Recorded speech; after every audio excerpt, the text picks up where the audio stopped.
कधीच नाही चुकणार तुमचे फेवरेट टीव्ही शोज झी5 सोबत, तेही एकदम फ्री.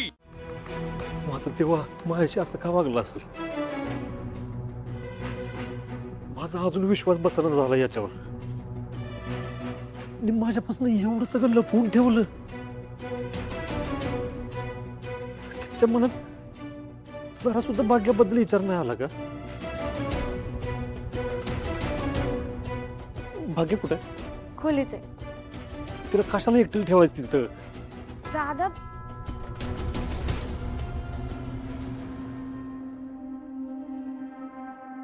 भागू,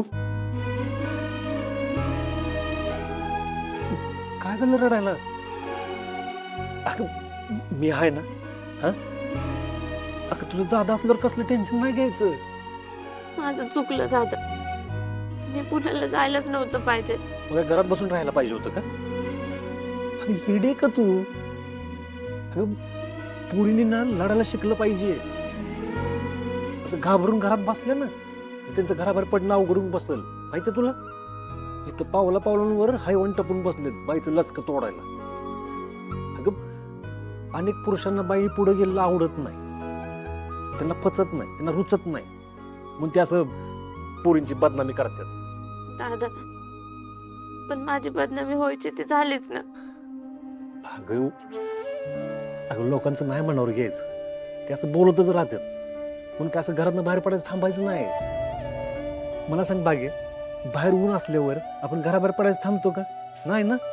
आपण टोपी घालतो, आपण गॉगल लावतो, स्वतःची काळजी घेऊन बाहेर पडतोच ना. तशी स्वतःची काळजी घ्यायची आणि त्यांच्या नाकावर टिचून पुढे जायचं. काय भागे, तू जर तिथं गेली नसती तर तुझा पहिला नंबर आला असता का? आपल्याला यो आजचा आनंदाचा दिवस बघायला मिळाला असता का? सांग बरं. नाही. मग घाबरायचं नाही, बिनधास्त जगायचं. काय बघ बागे, मनात गोष्टी साठवून ठेवल्या ना ते मन पोखरत राहतं. कितीतरी माणसांना त्यांच्या मनातलं बोलायला त्यांच्यापाशी माणसं नसतात. तुझं आहे का तसं?